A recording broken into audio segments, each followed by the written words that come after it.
n'ayandi makungu kuri uno munsi gatunganije iki gikorwa cyo kubonana n'abaserukira ibihugu byabo ngaha cyo kimwe n'abaserukira amashirahamwe mpuzamakungu. Ubwa mbere hoho nagira babwire ko iki kiri mu bikorwa byacu bya misi yose kuko abo baserukira ibihugu byabo mu Burundi n'abaserukira amashirahamwe mpuzamakungu basanzwe ari twe tubajejwe. Hanyuma rero kugira ngo imirimo yabo igende neza tukaba buri mezi atatu iyo bishobotse buri mezi atatu dutegerezwa gutunganya igikorwa cyo kuyaga nabo tukabamenyesha uko igihugu kiba cifashe ku bijanye na politike y'igihugu, ku bijanye n'ivy'imigenderanire, ku bijanye n'ivyo gufashanya hagati y'ibihugu baserukira na twebwe Burundi cyangwa ku bijanye n'ibikorwa byayo mashira hamwe baba baserukira. Nico gituma rero kuno munsi inama yatunganijwe ahanini tukaba twayaze ku bijanye na politike yo mu gihugu hagati na cane tubamenyesha aho igihugu kigejeje, aho leta igejeje umugambi wo gutegura amatora meza y'umwaka w'ibihumbi 2020 kuko amakungu ibihugu baserukira bakeneye kumenya uko ibyo bintu byifashe. Twababwiye rero yuko ibijanye n'amatora biriko birategurwa neza, intambwe ziriko zirategwa kandi umugambi ugeze kure kuko umugwi w'igihugu ujeje gutunganya mu matora uriko ushiraho iyindi migwi hariya mu ntara barahejeje no kurahira bararahiye.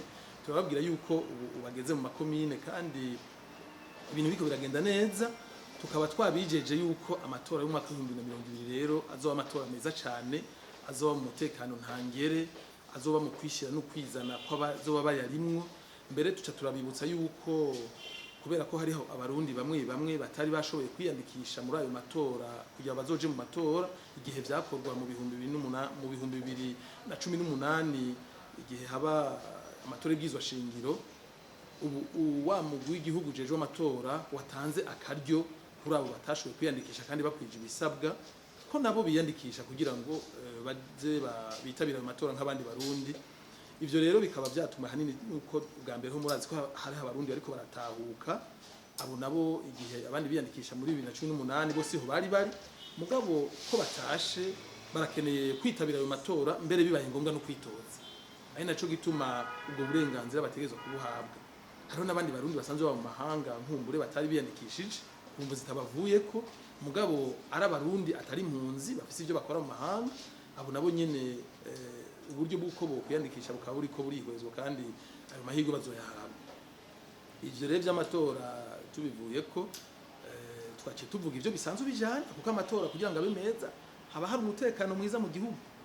Twababwiye by'ukuri yuko umutekano mu gihugu ari mwiza, igihugu cose abantu bakora ingendo ijoro n'umutaga atawandya wangura ataguke baguzwa.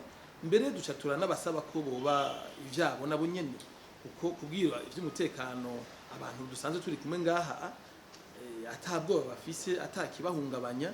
Twabasabye ahubwo kugira umwete no kurinduka bakabibwira amaleta baserukira, bakabibwira ivyicaro bikuru by'amashirahamwe mpuzamakungu yabarungitse ko ngaha atakibazo na kimwe cy'umutekano gihari.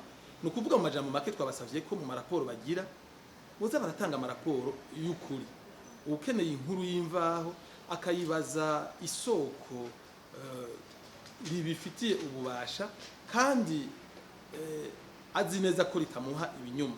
Iryo soko naryo ubwa mbere ni leta, ubwabo n'abatari muri leta wo baza wese afise urukundo kwa kino gihugu aravuga yuko by'ukuri Uburundi wifashe neza, umutekano wifashe neza, amahoro yifashe neza. Kubera iyo mvo rero amatora ntamvo nimwe tubona yotuma abantu bagira ubwoba bazogenda nabi. Ivyo byama bijanye. Hanyuma kandi twababwiye twavuze ibintu bimwe bijanye n'ivy'imigenderanire, turongera turiyamiriza imbere yabo ya raporo y'irementanya iheruka gusohorwa na wa mugwi bamwe biyita ngo nabahinga ngo bishami ryawe nirijejwe ngo agati hakazi na muntu. Turabereka ngene ari gitangaza kubona bavuga bijya batanaje kubiraba, mugabo umwe mu vyegera by'umukuru w'ishyirahamwe mpuzamakungu umupfasoni Keita yaje akaganira n'abarundi b'imihingo yose, abarundi bo mu migwi yose igize igihugu, abagize leta, abanyagihugu, abagize amashirahamwe yigenga, abanyamigambwe, harimo uri ku butegetsi niyo abatari ku butegetsi mugabo babwifuza, abo bose baramubwira uko igihugu cyifashe, aca aragenda arandika raporo atanamwe hengami yemeza ko Burundi ari nyabagendwa.